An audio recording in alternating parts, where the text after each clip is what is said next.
এবারের হজযাত্রী লিবিয়ার দক্ষিণাঞ্চলের একজন বাসিন্দা আমের আল মাহদি মানসুর এর সাথে মহান আল্লাহর পক্ষ থেকে ঘটে যাওয়া অলৌকিক ঘটনা আপনারা হয়তো কম বেশি সকলেই শুনেছেন, কিন্তু আজ আমি আপনাদেরকে সরাসরি তার মুখ থেকেই শোনাবো সেদিন ওনার সাথে কি হয়েছে। চলুন তাহলে শুরু করা যাক। السلام عليكم، أنا الحاج عامر المهدي منصور، حجاج عن المنطقة الجنوبية، وقالوا لنا موعد الطائرة الساعة 12. توكلت لمطار زي الحجاج، وقال النية ماشي بيت الله إن شاء الله. أول ما جيت المطار ولا الوفود الحجاج تجي المطار ويستقبلوا فيهم استقبال تبارك الله، اللهم صل على النبي. خلاص جيت في الأخير في المطار محسوب آخر مجموعة، وين جيت خذيت زواجي قال لي عندك مشكلة أمنية في الزواج، لكن بسيطة تنحلها لك.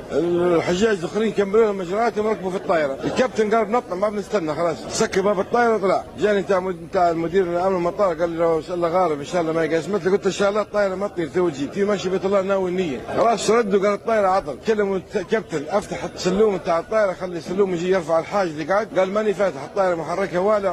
وجاي نفسه مدير الامن قال لي ما تكدر بالك ربك ما يقاسمت لي، قلت له والله مناديه ماني مروح المطار. طارت مرتين ما ردت من جديد، كابتن قال لهم والله ماني راكب كما جبتوا لي عامل، تو احنا في بيت الله الحمد لله يا رب. সুবহানাল্লাহ।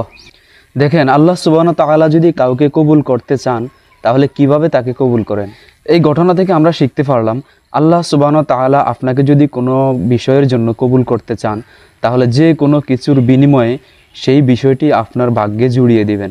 এই ঘটনা থেকে আমরা আরও শিখতে পেলাম আল্লাহ সুবহানাহু ওয়া তাআলা আপনাকে কবুল করার জন্য আপনার আমার কারো বাহ্যিক কোনো ছুরত দেখেন না।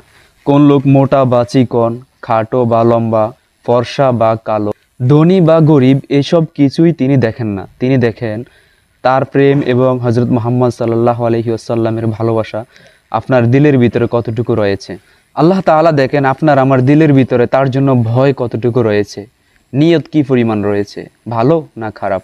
আল্লাহ সুবহানাহু ওয়া তাআলা কোনো ব্যক্তিকে তার বাহ্যিক সুরত বা বেশভূষা দেখে তাকে জান্নাত দিবেন না, দেবেন তার ভিতরের তাকওয়া দেখে, ঈমান ও আমলের গভীরতা ও স্বচ্ছতা দেখে।